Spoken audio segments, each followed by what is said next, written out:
Chicago, and I'm very pleased to welcome all of you to the UIC campus. The purpose of this press conference is to outline an evolving strategy for dealing with homelessness in Illinois, as well as to present some initiatives based on research conducted by UIC's Institute for Research on Race and Public Policy. I am delighted to welcome Governor Pritzker, along with Chief Homelessness Officer Christine Haley, where is she sitting? There you are, from the state of Illinois. We will soon hear from Dr. Ivana Arenas, who is representing UIC's Institute for Research on Race and Public Policy, and Blair Flowers, CEO and founder of Continuing the Work. Senator L.G. Sims from the Illinois 17th District and Majority Caucus Appropriations Leader will also be, where's LG? There you are. This is very, I need literal eyes in the back of my head. Do they, after you get elected to something, do they install those for you? No. You know, so. So Senator Sims from the Illinois 17th District and Majority Caucus Appropriations Leader will be joining the press conference, in addition to Alderwoman Maria Haddon, representing, I spotted you before, representing the 49th Ward in the city of Chicago. Homelessness is a complex topic that requires serious inquiry into the structural factors that are widening racial disparities and exacerbating the conditions that impoverish large areas of the city of Chicago. Of course, this is not just a concern in Chicago, but rather it is a national crisis that requires an evidence-informed approach to address these structural challenges and advance effective policy solutions. To that end, I am pleased to share that findings from one of our latest reports, entitled Black Homelessness in Illinois, Structural Drivers of Inequality, have just been released. It is our hope that we can gather the hearts and the minds of advocates and leaders from across Chicago and the state of Illinois to put some of these ideas into action. I will now turn things over to Dr. Ivana Arenas, representing the Institute for Research on Race and Public Policy, to discuss this report and some of its key findings. Ivan?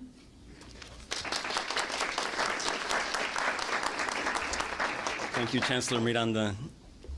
Last year, the Illinois Office to Prevent and End Homelessness tasked the Institute for Research on Race and Public Policy with investigating the structural factors driving racial disparities in rates of Black homelessness in Illinois. We did this research guided by a racial equity roundtable on Black homelessness, composed of Black leaders and experts from around the state doing work to support the homeless population. As part of this research, we traveled around Illinois to hold listening sessions with service providers and focus groups with Black individuals with lived experience of being unhoused to ensure the study was informed by the experiences and needs of Black residents impacted by homelessness. We are grateful for the Racial Equity Roundtable and the Office to Prevent and End Homelessness in steering the work, and want to extend our special gratitude publicly to the individuals who shared with us their experiences with homelessness, as well as their hopes for better futures for themselves and others facing housing insecurity and homelessness. Much of the public conversation about homelessness focuses on individual responsibility and personal choice. The data and analysis in this report demonstrates that we cannot understand homelessness without taking seriously the ways that structural racism shape patterns of housing insecurity. A history of racist policies and laws and social discrimination have dramatically favored white people, leaving Black people with a lack of resources. When compared to white residents, Black residents in Illinois have fewer opportunities to find stable housing, suitable employment, financial security, quality health care, affordable child care, and adequate schooling. Differences in access to resources and opportunities for growth along racial lines make it more likely for Black individuals and families to become unhoused, and once unhoused, make it much more difficult for them to regain their stability. The report outlines how structural factors such as a lack of affordable housing, evictions, incarceration, unemployment, healthcare access, and aging out of foster care often push Black residents in Illinois toward homelessness. These same factors don't affect white residents as much, leading to the racial disparities in homelessness we see in our state. Addressing the structural causes of racial disparities in homelessness will require comprehensive policies. These include short-term solutions such as continued financial assistance for Black families that are housing insecure, and also long-term strategies that dismantle systemic barriers contributing to racial inequities in homelessness, such as ending mass incarceration. We are heartened that we live in a state that is committing resources and seeking policy solutions to address the homelessness crisis rather than criminalizing our most vulnerable residents. As such, it is my pleasure to invite and welcome Governor Pritzker to the podium. Thank you.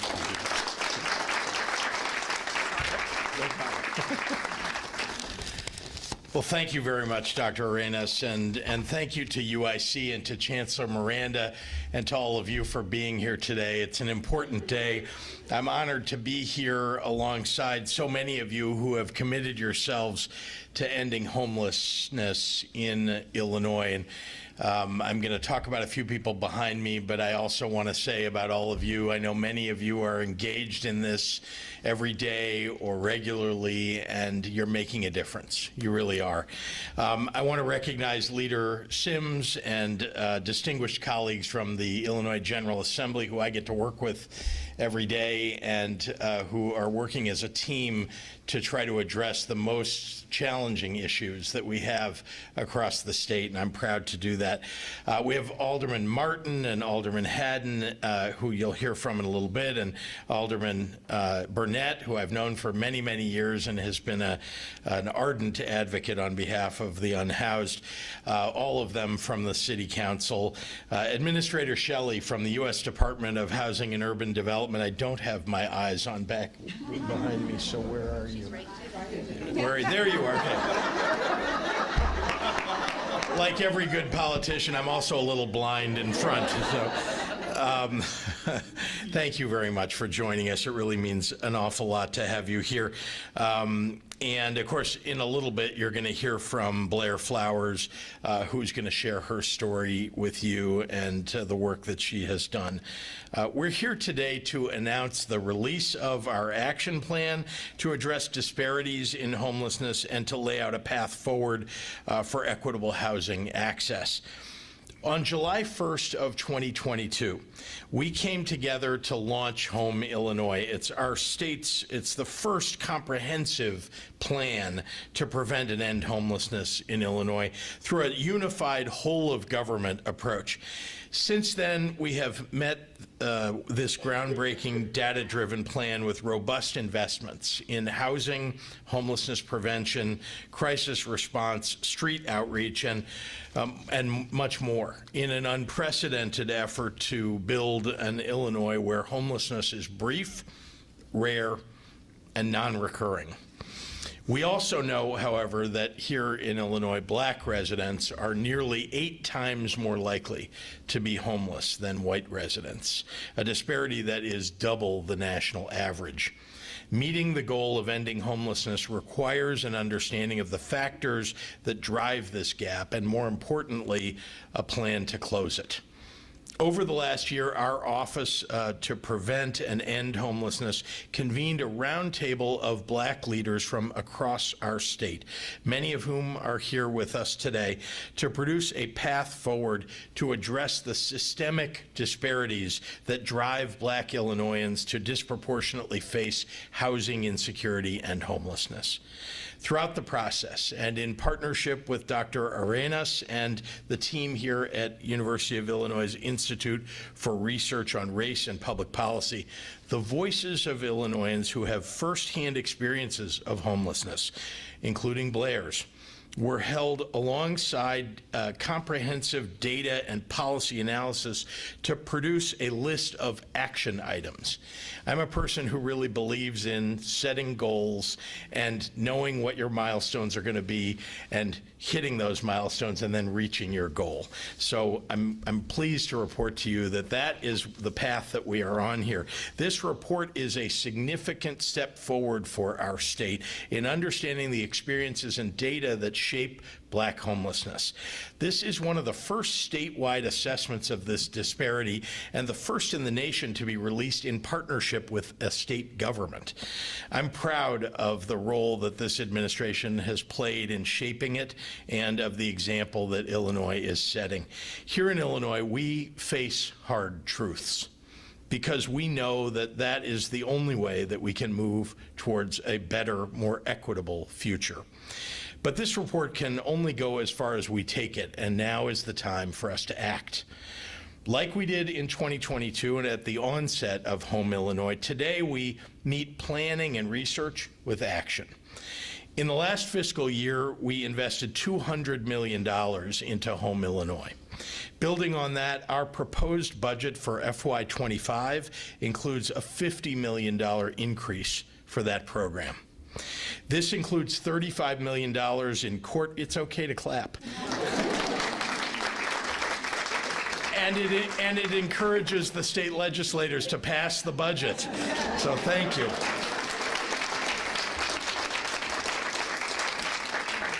This includes $35 million. I hope I didn't sound like Jeb Bush when I said, yes, applaud, applaud. This includes $35 million in court-based rental assistance and $2 million for legal aid assistance for those in eviction court, funds that will mean the difference between stability and homelessness for many. We're dedicating $13 million specifically to work on reducing racial disparities in homelessness. These funds will pilot programs that reach at-risk populations, such as formerly incarcerated individuals, and foster youth to connect them with safe and dignified housing and support.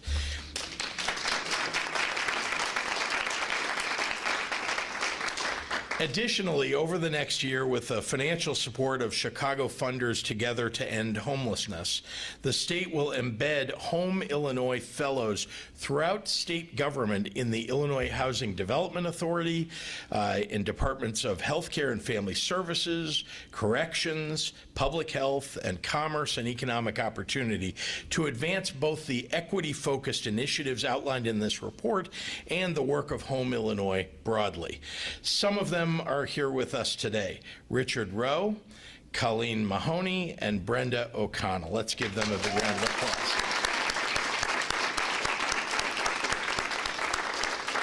Their contributions will be vital in the work that's ahead. So I want to thank the Chicago funders Together to End Homelessness for your partnership in this endeavor. Our approach understands that homelessness is not an issue of personal failing, but of historical discrimination and structural barriers that have driven inequality for Black families across the nation and, of course, right here in Illinois. Confronting these legacies of inequality will require us to collaborate across issue areas, from public health to commerce to criminal justice.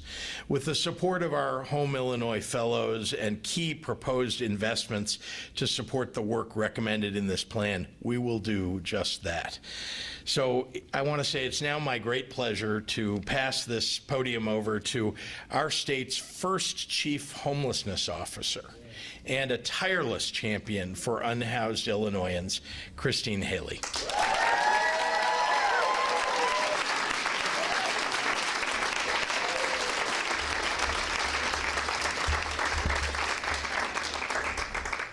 Thank you very much, Governor Pritzker. Today, we are advancing the work of exposing the root causes of homelessness and housing insecurity. Today, we are moving away from the dominant narratives that homelessness is caused by substance use and mental illness. We are moving away from the false narratives that homelessness is caused by hanging out with the wrong crowd and making bad decisions. Today, we reject those false narratives and lean into the evidence. We strive to understand the systemic root causes of homelessness and the deep racial disparities that exist within it. To deepen this understanding, we brought together Black leadership from across our great state to form the Racial Equity Roundtable on Black Homelessness, seated in front of us here today. I would like to recognize the roundtable members who for over a year shaped this report. Leader Sims, Leader Gordon Booth, Peoria Mayor Rita Ali, Chicago Deputy Mayor Garion Gatewood, Carolyn Ross, Gianna Baker, Reverend Dwight Ford, Peggy Bailey, Richard Rowe, Sherry Allen Reeves, Terry Campbell, Bobby Watts, Karenita Grimble, Jackie Newman, Jawanza Malone, John Herring, Kim Hunt, Reverend Ronnie Woods, Sol Flores, Susan Campbell, Tony Muhammad, and Tracy Sanders.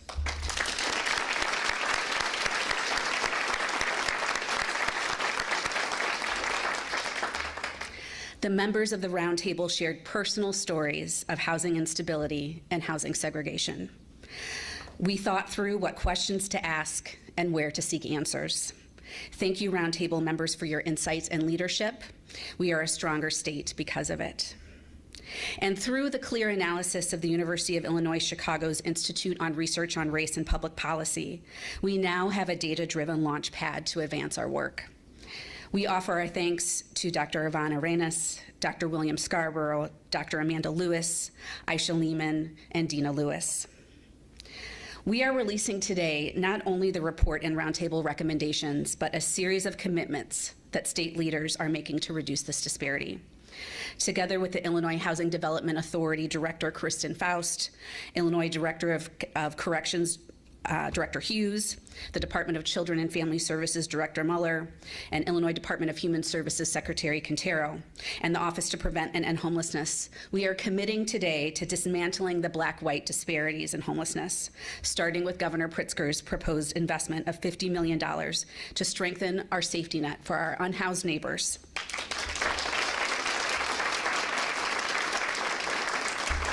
And those who are at the brink of homelessness and eviction court. These investments in court-based rental assistance, housing and services support, and outreach and engagement in Black communities will make advancements in bolstering our safety net. But we are also committed to understanding the policy recommendations that are needed to end this disparity. Through the IDA Affordable Housing Task Force, we pledge to continue the work of understanding the policy drivers that will end this disparity. When we think about the harms of racial segregation and redlining, we can draw the lines to the realities of homelessness. When we talk about the harms of the racial wealth gap and the disparities of home ownership, we should talk about homelessness in the same breath. When we grapple with the impact of mass incarceration, racial disparities in employment and wages, we see the linkage to racial disparities in homelessness. Illinois has the second highest Black-white racial disparity in homelessness in the country. We need to reflect wholly on that reality and utilize it to strengthen our collective will and resolve to close the disparity. Our success in ending homelessness is tied to the success in ending this disparity. Thank you all for your dedication and commitment to the work ahead. It is now my great honor to introduce Ms. Blair Flowers. Ms. Flowers shares her journey with us in the report and in the photojournalism project, whose pictures you see around us today. Ms. Flowers has agreed to share a few words with us today, so please join me in welcoming Ms. Flowers to the microphone.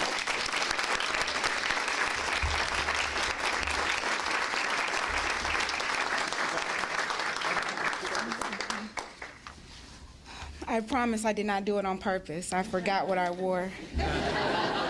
I'm nervous, sorry, y'all. Okay. Losing my father was like losing my anchor in an already stormy sea. He wasn't just my dad. He was my pastor, he was my mentor, and he was my boss. The turmoil that followed felt like the ground was crumbling beneath me, leaving me grasping for fragments of stability. Leaving me to grasp for the fragments of stability that remained. But amidst the grief, I had to fight tooth and nail to keep his legacy alive. You see, the non-for-profit he built, the church he dedicated his life to, it was all a battleground. I faced not just professional opposition, but personal betrayal as well. Finding myself stripped of everything I held dear. With 3 children relying on me, the weight of responsibility was crushing.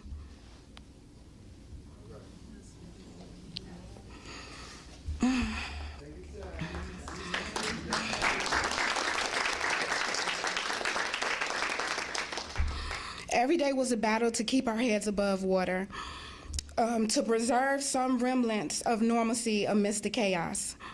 I stood against those who sought to erase his memory and strip everything he had built.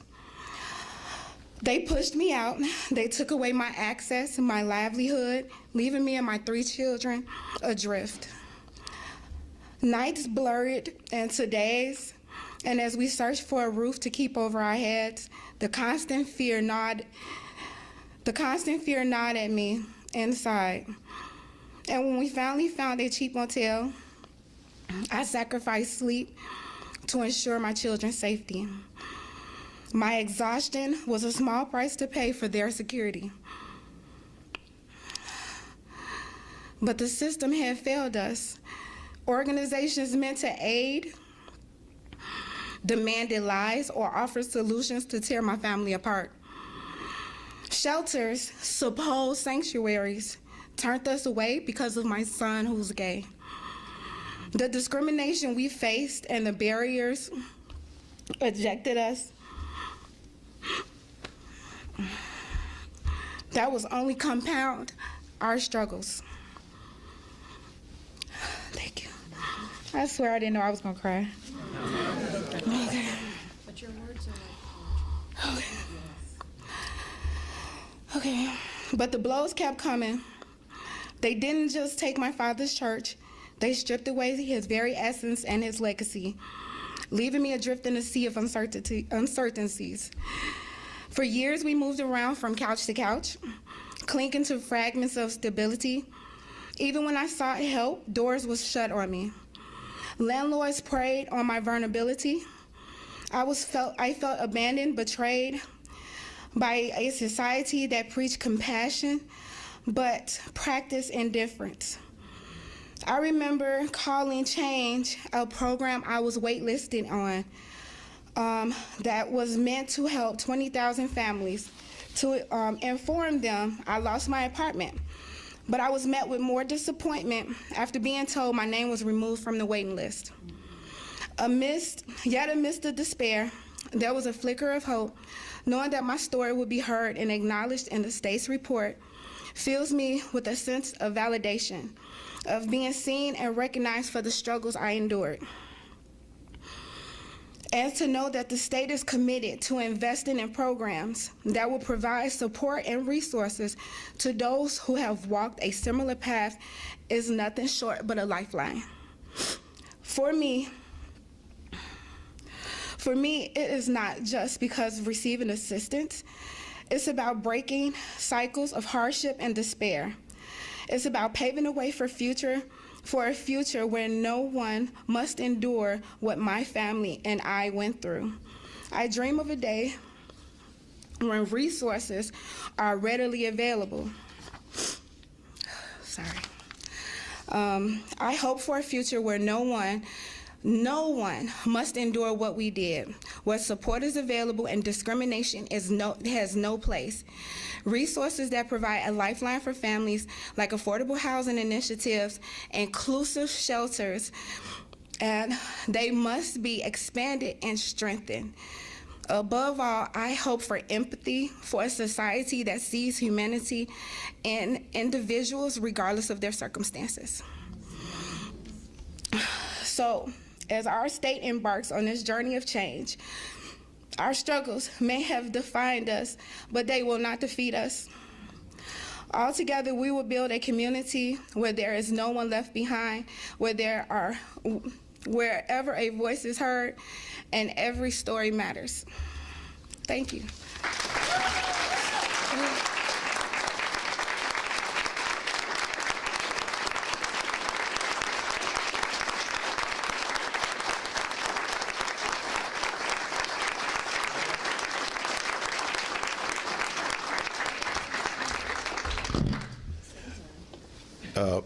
Blair, let me say this. Let me thank you for your strength.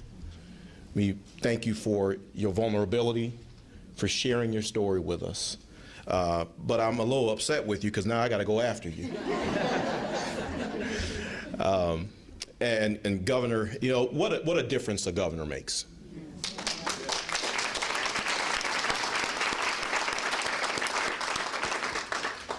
Brief, rare, and non-recurring.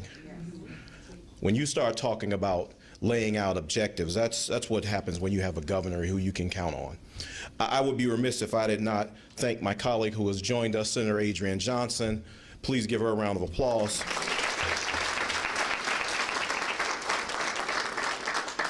because none of us does this alone. We won't get there. You know, the governor talked about the budget.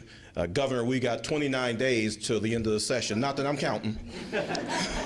But we've got those 29 days, and we will put together a budget that reflects our priorities, but also reflects the direction that we want to take this great state. And I'm grateful to be here today to address the pressing issue that affects our communities deeply, the homelessness crisis within the Black community. Its reality demands our attention, our action, and our empathy. As I was listening to Blair's story, I was thinking about the words of James Baldwin, who said that not everything that can be faced can be changed. Not everything that we face can be changed, but nothing can be changed unless we face it. We've got to address this head on, and that's why homelessness in any form is a blight on our society. It strips away dignity, it fractures families, it undermines the very fabric of our communities. But when we confront the issue through the lens of racial equity, we uncover even deeper layers of systemic injustice and historic marginalization. For far too long, Black individuals and families have borne a disproportionate amount of homelessness.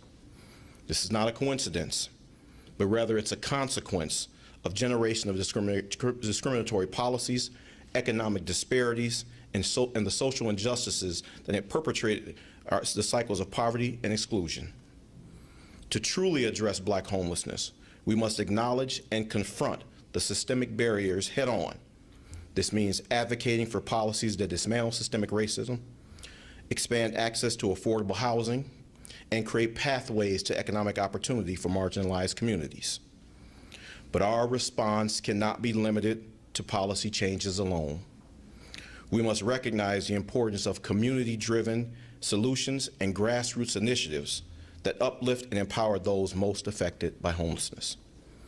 We must amplify the voices of those with lived experiences, just like Blair's here today.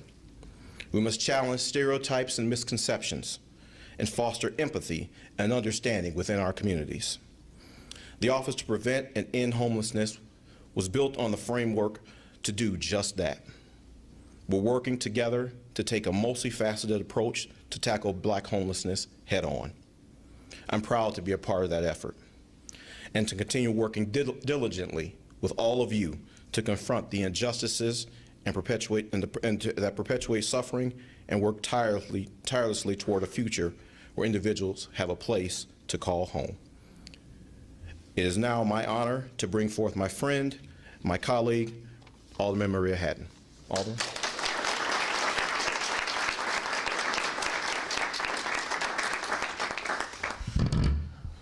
Good afternoon. So it's my great pleasure to be here as well. And I'd be remiss if I didn't shout out my senator over there, State Senator Mike Simmons. You missed him, right? We're all going to just take turns. As you came late in the room, we're going to bring you up, but don't worry. I really want to appreciate you, Governor, and your team for this work. And one of the things that you mentioned in your remarks was about facing hard truths. So it's great to be here at UIC. It's great to be with so many partners. So Dr. Arenas, we got to see each other in person for the first time in a long time, so many Zoom meetings. But I really want to appreciate IRRPP for this report. So those of you who are here, so many partners from organizations, foundations, from city government, thank you to the Department of Family and Support Services team, our Commissioner Kanazi, Maura McCauley, and to my colleagues in City Council.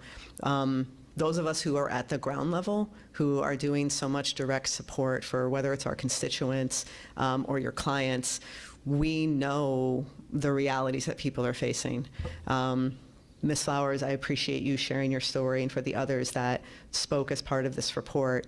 And I think about the individuals in my ward in Rogers Park who we work with on a weekly, monthly basis, and how many of those stories share issues of that homelessness being recurring, right, of systemic issues that sometimes it just feels like we're providing temporary solutions. And it's difficult, and resources aren't best spent that way. I know from the last several years, though, these large shifts, and I'm excited for the deep research in this report, the shifts that we are seeing in government and in services. And Governor Pritzker, you and your team and this funding program is helping to support those shifts. We need more permanent supportive housing units, right? We need more permanent supportive housing units. It's fantastic to see those investments being made at the state level. I know at the city level, those are the types of investments that we are trying to make as well. We need these wraparound services to help keep people housed, and we need those wraparound services funded so that we can address some of the systemic issues. So I'm just very grateful to be here. I'm grateful and encouraged because of all of you that are here, and knowing that we've got leadership at the state level to the governor's point, bring us the policy and the data that we need that is reflecting the realities that many of us understand, that many Chicagos are living, and that many of us, are helping our neighbors to put behind them, but also to make sure that we've got a plan that we can put into action. I don't know about you guys, but I love reading a good report as much as anyone. But what I enjoy more than reading a report is being able to actually do something, right? To work on a policy with colleagues, to support a department and a program, to help get an organization that funding so that we are impacting people's lives today, tomorrow, next week, and knowing that the people's lives that we're impacting are going to help to do that generational change, which is what we're also facing. We're facing generational homelessness, multi-generational experiences of homelessness, and that systemic racism that can be at the root of it. So I appreciate everybody behind me, everybody in front of me. Thank you so much. And I get to pass the podium back to Governor Pritzker for questions.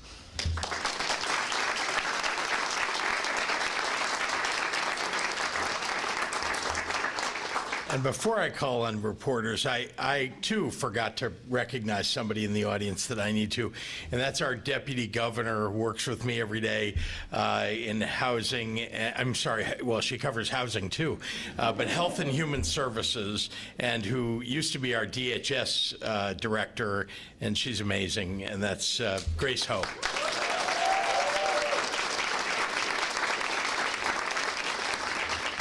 With that, happy to take any questions from members of the media. Yes, Governor, Isabel. Illinois has over 4,000 bed deficit for long-term homelessness. Mm-hmm. How many people will be moved out of homelessness with this program? And when will planning meetings wind down and placement start? And when will the program be fully operational? Is it okay if I call on somebody to help me answer that question? Because we have a chief homelessness officer.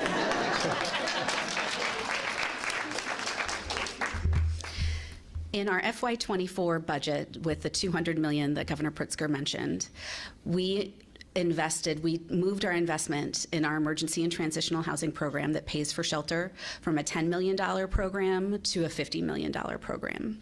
It's being implemented this year. So this year, in our fiscal year 24, there are dollars that went to shelter providers from across the state to sustain beds that were created during the COVID pandemic, and then to create additional beds. So we are still getting the data back on how many new beds were created. In this first year of funding, it's always about startup. So those programs are now starting up, and we will have a clear analysis of how many new beds and where our deficit is at the end of the fiscal year. Thank you. And when will meetings wind down? Meetings. Which meetings? What are you? Yeah. Of the task force? Oh, so the Black Homelessness Task Force, today is the last day of the task force, in that we have released the report, but we are now starting and recruiting membership for our Racial Equity Roundtable on Latinx homelessness. So we will anticipate a year from now, in partnership again with the Institute for Research on Race and Public Policy, to also have a report about next year at this time on Latinx homelessness in Illinois. Thank you. Marianne. I wonder as well, because of the request you have for the migrant crisis, is the homelessness, how do you I don't know, prioritize They're separate, to be clear, and we believe that this is a temporary crisis. The asylum seekers that are coming here, as you know, this is an attempt to create political chaos during an election year. So we believe that there may be a diminution of the arrival of buses either after the Democratic Convention this summer or after the election in November. No guarantees of that, because I'm sure there are people who want to create crisis going forward. But I will say that even though the chaos that is being intended to be created, is ongoing. The fact is that the city of Chicago and the state of Illinois and Cook County have done a pretty good job when you consider that people have been sent here in the middle of the night with no notice, and considering that we are a welcoming state and a welcoming city, and will continue to be whether we're having buses arrive or not. And so I'm proud of the work that's being done, but it is a separate question. This is a significant budget focused on people who are already residents of Illinois, and we're continuing to build on the progress that we made over the last year with the budget for next year. I have off topic as well, but I didn't know if anybody else has a on-topic question. The Bears. You weren't there yesterday. Were you invited? I don't know, and I'm not going to accuse anybody of not inviting. I really don't know. Maybe we were, but I already had a schedule in place, to be clear. In fact, I got asked questions while I was out on that schedule. I was in Joliet and in Maywood, and I would not have broken that to go to that announcement anyway. We had important announcements. This was about the Healthcare Protection Act, which is so important for all of our healthcare across the state. I don't know whether I was invited or not. Maybe we were, and I'm not offended if I wasn't invited either. The chances of coming up with $2 billion for a private company for public dollars for a private business, what are the chances of that happening? Well, I have a few words I'd like to say, like, for example, what about women's sports? Very little has been talked about the Red Stars, for example, who've asked to be heard on this subject. In addition to that, as you know, the White Sox have asked for support for a stadium for them, and but the proposal that was put forward didn't include them and takes all the money that's available and more. Just for the Bears. So I think the proposal, again, I'm skeptical of the proposal that was put forward, and I'm even more skeptical of the ability to get enough votes for it in the General Assembly. And are you skeptical of the amount that they've already said? Do you think it could be perhaps more? Oh, it is more than what they put forward. I think all of you are starting to report on that. I mean, they want infrastructure dollars on top of what they're asking for in bonding. They're asking to keep all of the revenue from other events that might take place at this stadium. If there's a Beyonce concert, they want all of that revenue too, and everything else that might happen there. So, yeah, I mean, there are aspects of this that are, probably non-starters. Having said that, always open to a conversation, but as I've said, the priorities of the people of Illinois are not building stadiums, right? It's really about, for example, birth equity and building, birth centers for people in Black and brown communities. Just as one example, but we have important things we need to invest in for the future of the state, and again, stadiums, from my mind, don't rank up in the top tier of those. Yeah, hi, Olivia. I just wanted to check in, because based off of the state infrastructure dollars and federal grants, would you find that to fund park improvements, would you find that preferable to potentially borrowing to subsidize the stadium, or what are your thoughts? You're saying dollars that would come to the state of Illinois for other purposes and kind of making sure that those go to this?